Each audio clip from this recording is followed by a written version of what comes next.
అంటే ఒక్కటి మాత్రం సమాజాన్ని గుర్తించవదంటే ఎంత పెద్ద మేధావైనా ఎంత పెద్ద ప్రవక్త అయినా పేదవాని బతుకును అర్థం చేసుకునేటువంటి జ్ఞానం వాళ్ళకు రాదు.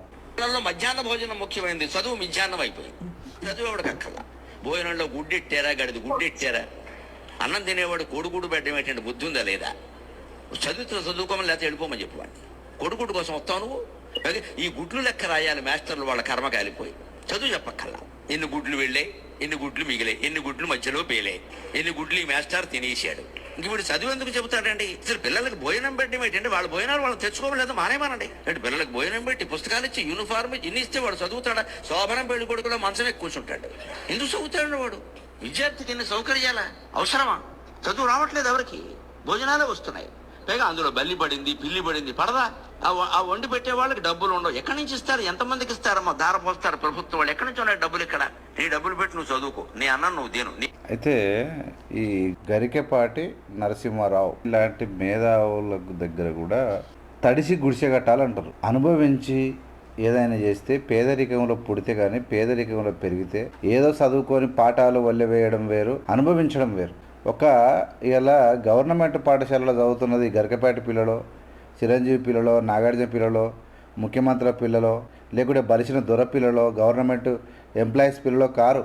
రెక్కాడితే కానీ డొక్కాడని కూలి పని, పాసి పని, పాయకాన్ల పని, మున్సిపాలిటీ చెత్తెత్తే పని, తల్లిదండ్రులు లేని వాళ్ళు, అనాథలైనటువంటి పిల్లలు, కొంతమంది ఓ 20-30% అందరున్నలు కూడా ఉండవచ్చు.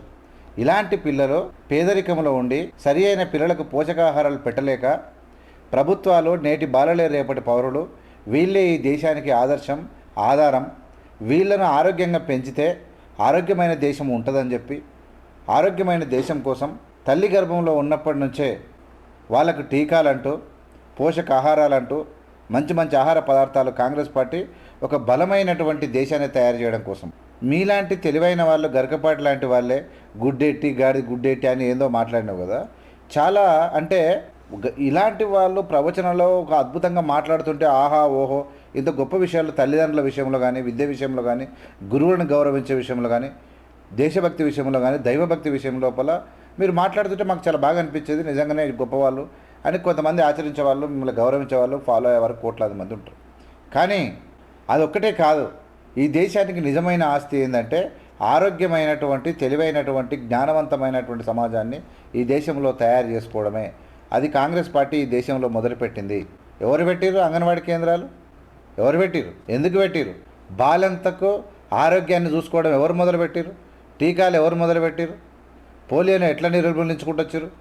ఎన్ని వ్యాధుల నుంచి, ఇలా ఎన్ని మలేరియా లాంటి భయంకరమైనటువంటి వ్యాధుల నుంచి ఏ విధంగా కాంగ్రెస్ ప్రభుత్వం కాపాడుకుంటూ వచ్చింది అప్పటి నుంచి. గరికపాటి గారు, మీరు నిజంగా మీలాంటి వాళ్లకు పేదల పక్షాన ఉన్నటువంటి కన్సర్న్ ఇది ఎంతవరకు కరెక్ట్?